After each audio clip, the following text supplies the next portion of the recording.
बारिश का पानी अगर सहेजा जाए तो वही भविष्य में पानी की कमी का बड़ा समाधान बन सकता है।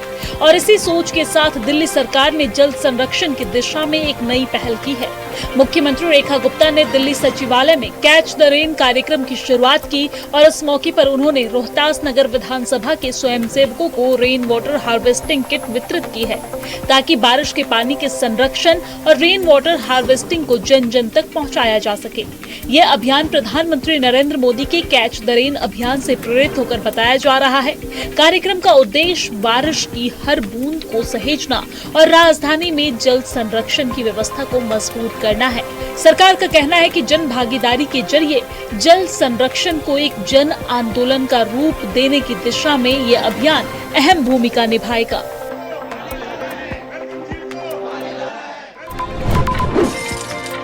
हरी चूड़ियां, हाथों में रची मेहंदी और चारों तरफ बिखरे संस्कृति के खूबसूरत रंग। दिल्ली में हरियाली तीज को लेकर तैयारियां शुरू हो गई हैं, जिसको लेकर कड़कड़डूमा में महोत्सव का आयोजन किया गया। महिलाओं ने पारंपरिक परिधानों में सजे धजे लोकगीतों और सांस्कृतिक प्रस्तुतियों से समा बांध दिया। एक दूसरे को तीज की शुभकामनाएं देते हुए महिलाओं ने पूरे उत्साह के साथ इस पावन पर्व का आनंद लिया। कार्यक्रम के मुख्य अतिथि के रूप में दिल्ली महिला आयोग के अध्यक्ष लता गुप्ता ने महिलाओं को हरियाली तीज की शुभकामनाएं देते हुए कहा कि ये पर्व भारतीय संस्कृति, पारिवारिक मूल्यों और महिलाओं की आस्था का प्रतीक है।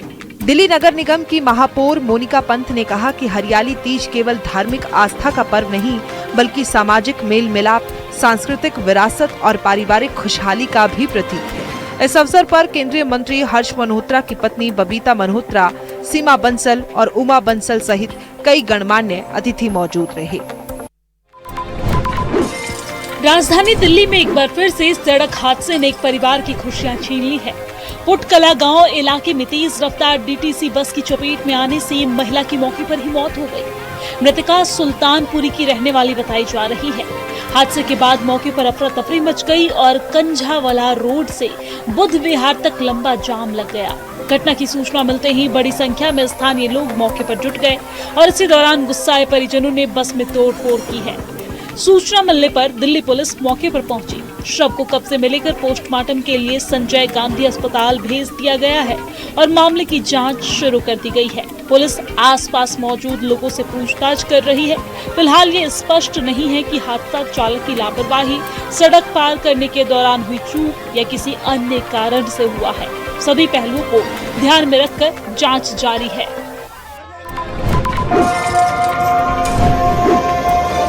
दक्षिण कश्मीर के कुलगाम में आतंकियों ने एक बार फिर दहशत फैलाने की कोशिश की है। आतंकियों ने कथित तौर पर बाहरी मजदूरों को निशाना बनाकर गोलीबारी की, जिसमें 2 मजदूरों की मौत हो गई।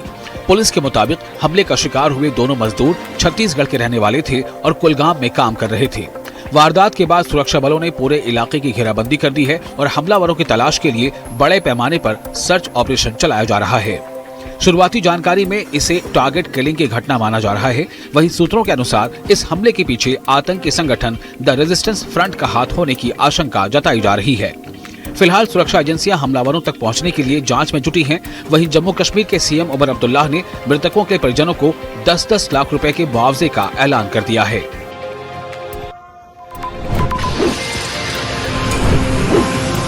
कुलगाम आतंकी हमले के बाद सुरक्षा एजेंसियों ने आतंकियों के खिलाफ बड़ा अभियान शुरू कर दिया है।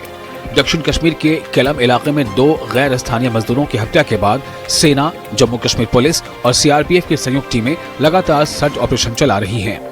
सुरक्षा बलों ने पूरे इलाके को घेर लिया है और आसपास के गांव और बागों तक तलाशी अभियान का दायरा बढ़ा दिया गया है। कई जगहों पर नाकेबंदी कर वाहनों और संदिग्ध गतिविधियों पर नजर रखी जा रही है।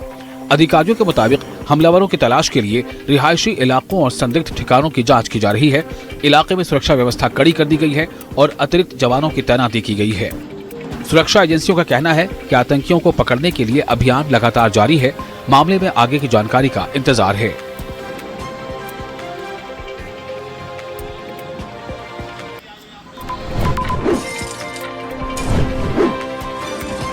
सोशल मीडिया पर लाइक्स और व्यूज की होड़ में नियमों को ताक पर रखने का सिलसिला थमने का नाम नहीं ले रहा है। दरअसल ग्रेटर नोएडा से सामने आया है एक वीडियो इसी लापरवाही की तस्वीर को पेश कर रहा है। वायरल वीडियो में आधा दर्जन से अधिक वाहनों का काफिला दिखाई देता है, जिसमें कुछ युवक चलती गाड़ियों से बाहर निकलकर स्टंट करते और रील बनाते नजर आ रहे हैं। हैरानी की बात तो ये है कि ये कथित स्टंट डीसीपी ग्रेटर नोएडा कार्यालय के सामने किया गया। वीडियो सोशल मीडिया पर वायरल होने के बाद पुलिस ने मामले का संज्ञान लिया। अब वीडियो के आधार पर वाहनों और युवकों की पहचान की जा रही है। पुलिस का कहना है कि यातायात नियमों का उल्लंघन कर लोगों की जान जोखिम में डालने वालों के खिलाफ नियमानुसार कार्रवाई की जाएगी। मामले की जांच फिलहाल जारी है।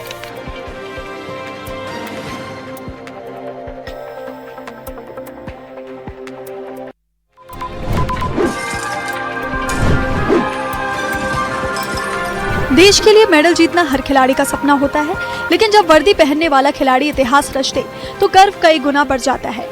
उत्तर प्रदेश पुलिस के लिए ऐसा ही गौरवपूर्ण पल तब आया जब गाजियाबाद में तैनात उप निरीक्षक अस्मिता डे ने स्कॉटलैंड के ग्लासगो में आयोजित कॉमनवेल्थ गेम्स 2026 में स्वर्ण पदक जीतकर नया इतिहास रच दिया। महिला 48 किलोग्राम जूडो स्पर्धा में गोल्ड जीतने के साथ ही वो कॉमनवेल्थ खेलों में स्वर्ण पदक जीतने वाली पहली भारतीय जूडो खिलाड़ी बन गई हैं। इस ऐतिहासिक उपलब्धि पर उत्तर प्रदेश के पुलिस महानिदेशक राजीव कृष्ण ने उन्हें बधाई देते हुए कहा कि अस्मिता ने न सिर्फ यूपी पुलिस बल्कि पूरे देश का गौरव बढ़ाया है। उन्होंने इस सफलता को अनुशासन, कठिन परिश्रम और दृढ़ संकल्प का प्रतीक बताते हुए उनके उज्जवल भविष्य के लिए शुभकामनाएं भी दी।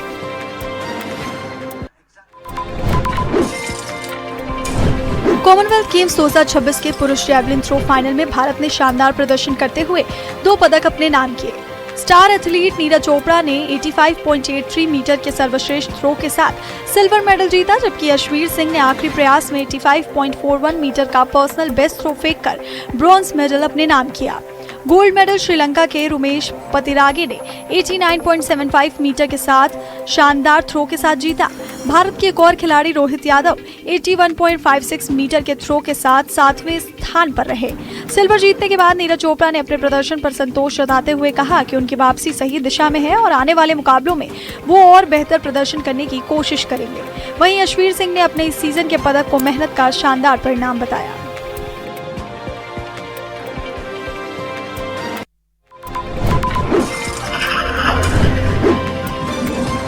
कहते हैं हादसे के बाद हर मिनट जिंदगी और मौत के बीच का फासला तय करता है, लेकिन अगर मदद पर समय ना पहुंचे तो यही इंतजार किसी की आखिरी सांस बन सकता है। मध्य प्रदेश के अनूपपुर से सामने आई ये तस्वीर कुछ ऐसे ही सवाल खड़े कर रही है।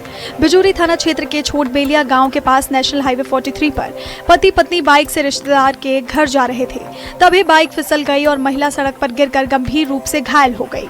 पूरी घटना पास लगे सीसीटीवी कैमरे में कैद हो गई।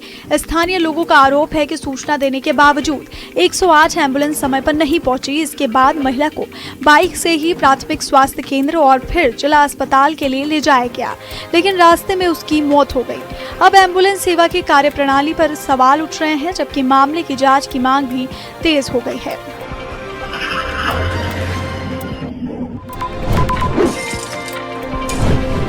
कभी कभी एक छोटी सी कहासुनी ऐसा रूप ले लेती है कि देखते ही देखते पूरा माहौल तनावपूर्ण हो जाता है।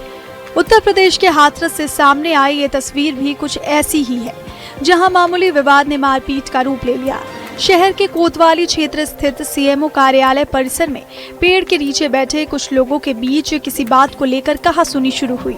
कुछ ही पलों में बहस, गाली गलौज और फिर लात घूसों की मारपीट में बदल गई। दोनों पक्षों ने एक दूसरे पर जमकर हमला किया, जिससे परिसर में अफरा तफरी मच गई। मौके पर मौजूद लोगों ने किसी तरह बीच बचाव कर दोनों पक्षों को अलग कराया। पूरी घटना का वीडियो किसी ने मोबाइल में कैद कर लिया, जो अब सोशल मीडिया पर तेजी से वायरल हो रहा है। फिलहाल विवाद की वजह की आधिकारिक पुष्टि नहीं हुई है। शिकायत मिलने पर पुलिस मामले की जांच कर आगे की कार्रवाई कर सकती है।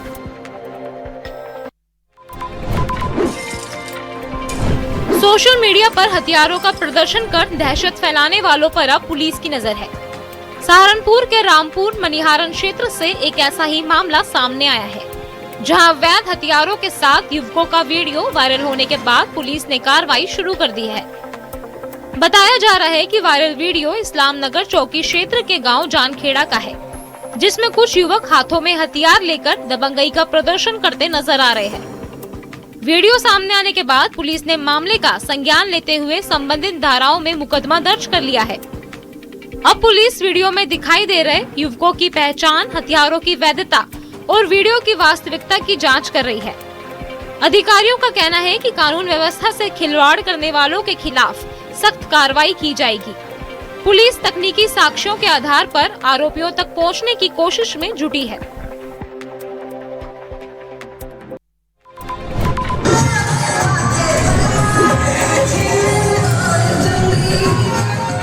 सरकारी कार्यक्रमों की गरिमा को लेकर एक बार फिर सवाल खड़े हो गए हैं। उत्तर प्रदेश के मेरठ से एक कथित वीडियो सोशल मीडिया पर तेजी से वायरल हो रहा है, जिसमें सरकारी ड्राइवर की रिटायरमेंट पार्टी के दौरान डांस कार्यक्रम होता दिखाई दे रहा है। बताया जा रहा है कि ये आयोजन सोराब गेट बस डिपो में स्टेज लगाकर किया गया था। वायरल वीडियो में परिवहन विभाग के कई अधिकारी, जिनमें ARM के भी मौजूद होने का दावा किया जा रहा है, वो भी डांस का आनंद लेते नजर आ रहे हैं। वीडियो सामने आने के बाद विभाग में हलचल मच गई है और पूरे मामले को लेकर तरह तरह की चर्चाएं हो रही है। हालांकि इस वायरल वीडियो की स्वतंत्र पुष्टि नहीं हुई है। वहीं वीडियो के सार्वजनिक होने के बाद आयोजन और उसमें अधिकारियों की कथित मौजूदगी को लेकर सवाल उठने लगे हैं। विभाग की ओर से आधिकारिक प्रतिक्रिया का भी इंतजार बना हुआ है।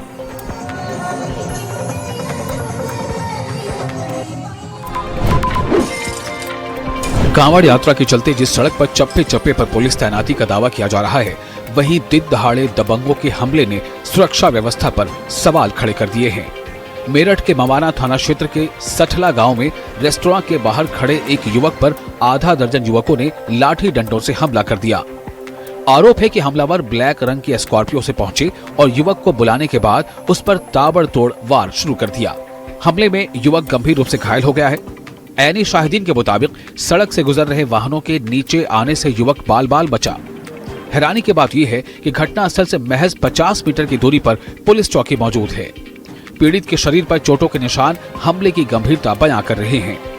वहीं पीड़ित पक्ष ने पुलिस की कार्रवाई पर सवाल उठाते हुए आरोप लगाया है कि मामले को हल्की धाराओं में दर्ज किया गया। पुलिस की ओर से मामले की जांच की जा रही है। आस्था के महापर्व कावड़ यात्रा में जहां लाखों शिव भक्त भगवान भोलेनाथ के जय घोष के साथ आगे बढ़ रहे हैं, वहीं उनकी सेवा और सम्मान में भी कोई कमी नहीं छोड़ी जा रही। मुजफ्फरनगर के ऐतिहासिक शिव चौक पर ऐसा ही नजारा देखने को मिला, जहां पुलिस प्रशासन ने कांवड़ियों का भव्य स्वागत किया। SSP सिटी सिद्धार्थ मिश्रा अपनी टीम के साथ शिव चौक पहुंचे और शिव भक्तों पर पुष्प वर्षा कर उनका अभिनंदन किया। इसके साथ ही कांवड़ियों को फल वितरित कर उनकी मंगलमय और सुरक्षित यात्रा की शुभकामनाएं दी। इस दौरान बड़ी संख्या में मौजूद श्रद्धालुओं ने पुलिस के सेवा भाव की सराहना की। कांवड़ियों ने भी कहा कि सुरक्षा के साथ मिले इस सम्मान से उन्हें अपनत्व का एहसास हुआ। कांवड़ यात्रा के दौरान मुजफ्फरनगर पुलिस सुरक्षा व्यवस्था के साथ साथ सेवा कार्यों में भी लगातार सक्रिय भूमिका निभा रही है, ताकि यात्रा सुरक्षित और सुव्यवस्थित ढंग से संपन्न हो सके।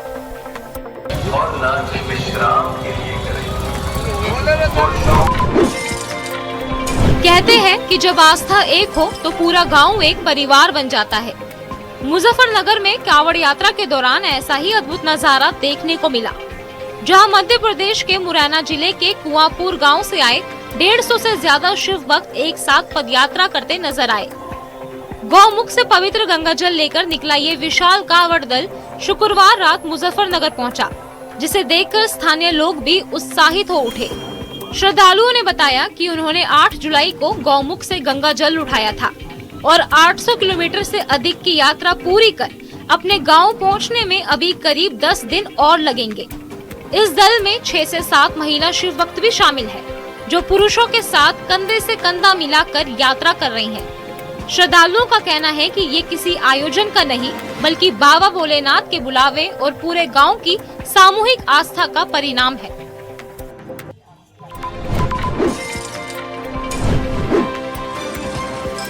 रात के सन्नाटे में चोरों ने ऐसी सेंध लगाई कि सुबह होते ही कारोबारियों के होश उड़ गए। राजस्थान के उदयपुर जिले के मावली कस्बे में ज्वेलर्स की 2 दुकानों में लाखों रुपए के सनसनीखेज चोरी का मामला सामने आया है।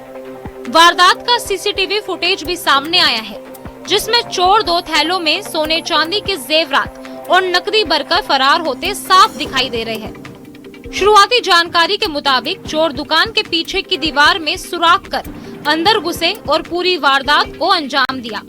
आशंका है कि करीब 15 किलो चांदी के जेवर, सोने के आभूषण और नकदी चोरी हुई है। दोनों दुकानें काका भतीजा की बताई जा रही है। घटना की सूचना मिलते ही पुलिस मौके पर पहुंची और जांच शुरू कर दी।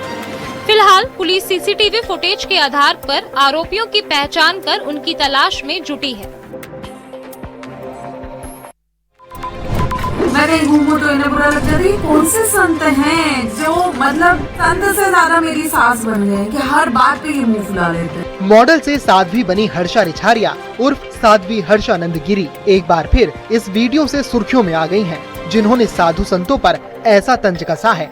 हर्षा ने कहा कि कुछ संत उनकी हर बात पर आपत्ति जताते हैं और संत से ज्यादा मेरी सास बन गए हैं। बता दें कि हर्षा रिछारिया ने 18 अप्रैल को उज्जैन के मौनी तीर्थ आश्रम में महामंडलेश्वर सुमनानंद से दीक्षा लेकर संन्यास ग्रहण किया था। उनका कहना है कि अगर कोई संत ये गारंटी दे कि उनके आश्रम में उन्हें बेटी की तरह पूरी सुरक्षा मिलेगी तो वो वहीं रहने को तैयार हैं। उन्होंने कहा कि आज के समय में महिलाओं की सुरक्षा सबसे बड़ा सवाल है। इसी वजह से उन्होंने फिलहाल अपने माता पिता के घर को ही सुरक्षित विकल्प माना है।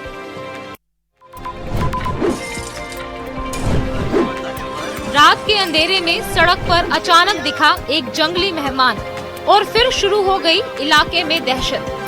राजस्थान के उदयपुर जिले के गोगुंदा क्षेत्र में एक बार फिर लेपर्ड की मौजूदगी ने ग्रामीणों की चिंता बढ़ा दी है।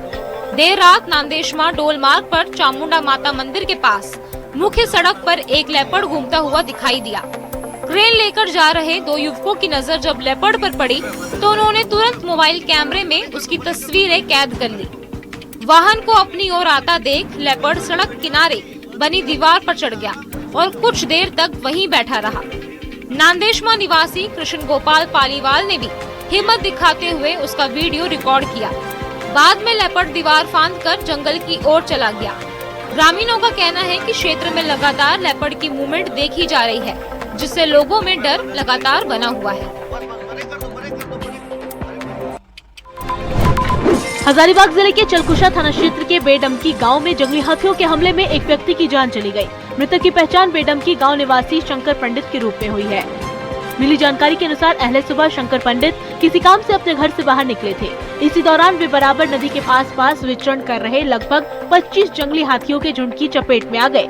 इन जंगली हाथियों ने उन्हें बेरहमी से कुचल दिया, जिससे मौके पर ही उनकी दर्दनाक मौत हो गई। घटना की सूचना मिलते ही पुलिस और वन विभाग की टीम ने तुरंत मौके पर पहुंचकर शव को कब्जे में लिया और पोस्टमार्टम कराने के बाद परिजनों को सौंप दिया। लगातार जंगली हाथियों का ये झुंड उत्पात मचा रहा है। इस हादसे के बाद से पूरे इलाके में खौफ और दहशत का माहौल है। ग्रामीणों में वन विभाग के प्रति भारी रोष है। स्थानीय ग्रामीणों ने वन विभाग से हाथियों के झुंड को गांव और आसपास के इलाकों से दूर खदेड़ने की गुहार लगाई है। वहीं वन विभाग की टीम ने ग्रामीणों से सतर्क रहने और हाथियों के झुंड से सुरक्षित दूरी बनाए रखने की अपील की है। पाकिस्तान अधिकृत कश्मीर यानी पीओके में हालात लगातार तनावपूर्ण बने हुए हैं। जेएएसी कार्यकर्ताओं के प्रदर्शन के दौरान पाकिस्तानी सुरक्षा बलों पर प्रदर्शनकारियों पर गोलीबारी करने का आरोप लगाया गया है। घटना के बाद पूरे इलाके में अफरा तफरी का माहौल है और कई स्थानों पर सुरक्षा व्यवस्था कड़ी कर दी गई है। मीडिया रिपोर्ट्स और स्थानीय दावों के मुताबिक 27 जुलाई से अब तक हुई हिंसा घटनाओं में 40 नागरिकों की मौत होने का दावा किया जा रहा है। वहीं 5 जून से अब तक कुल 84 लोगों की जान जाने की बात भी सामने आई है। हालांकि इन आंकड़ों की स्वतंत्र पुष्टि नहीं हो सकी है।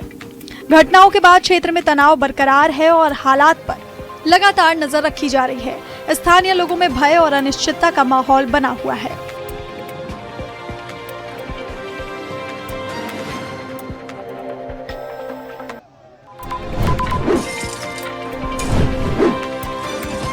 जम्मू कश्मीर के किश्तवाड़ में मौसम का कहर देखने को मिला है। भारी बारिश के बीच किश्तवाड़ के छतरू इलाके में बादल फटने की घटना सामने आई है, जिसके बाद अचानक पानी और मलबे का तेज बहाव शुरू हो गया। फ्लैश फ्लड की वजह से कई घरों और ढांचों को नुकसान पहुंचने की खबर है, जबकि कई गाड़ियां भी बह गईं। हालांकि शुरुआती जानकारी के मुताबिक किसी जनहानि की सूचना नहीं है। घटना के बाद प्रशासन अलर्ट मोड पर है और प्रभावित इलाकों में हालात का जायजा लिया जा रहा है। डोडा छतरू मार्ग पर स्थित नेशनल हाईवे 244 को एहतियात के तौर पर बंद कर दिया गया है। वहीं भारी बारिश, फिसलन, भारी सड़कों और पत्थर गिरने से खतरे को देखते हुए किश्तवाड़ जिले के सभी सरकारी और निजी स्कूलों को आज बंद रखने का आदेश दिया गया है। प्रशासन ने लोगों से सुरक्षित स्थानों पर रहने और सतर्क रहने की अपील की है।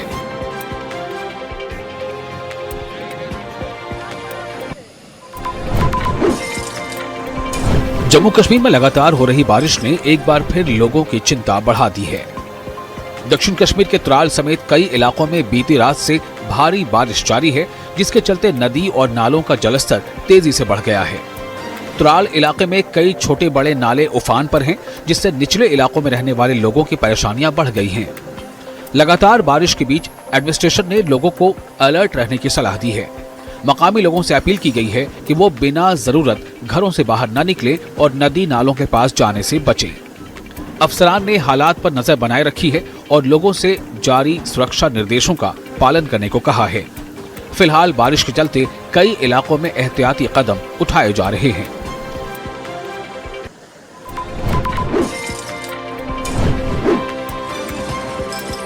जम्मू कश्मीर में एक बार फिर मौसम ने लोगों की मुश्किलें बढ़ा दी हैं। रामबन जिले में लगातार हो रही मूसलाधार बारिश के बाद हालात खराब हो गए हैं। पहाड़ी इलाकों में भारी बारिश के चलते जगह जगह भूस्खलन और मलबा गिरने की घटनाएं सामने आ रही हैं, जिससे सड़क संपर्क प्रभावित हुआ है। रामबन में पहाड़ों से अचानक गिरे मलबे के चलते हाईवे पर यातायात बाधित हो गया और सुरक्षा को देखते हुए कुछ समय के लिए आवाजाही रोकनी पड़ी। सड़क पर मलबा जमा होने से यात्रियों को परेशानियों का सामना करना पड़ रहा है। वहीं प्रशासन ने यात्रियों से धैर्य बनाए रखने और मौसम की स्थिति को देखते हुए यात्रा करने की अपील की है। प्रशासन, पुलिस और संबंधित विभाग की टीमें मौके पर पहुंचकर हालात का जायजा ले रही हैं। हाईवे को दोबारा सुचारू करने के लिए मलबा हटाने का काम लगातार जारी है। पहाड़ों पर मौसम का मिजाज बदला तो इसका असर जमीन पर भी दिखाई देने लगा।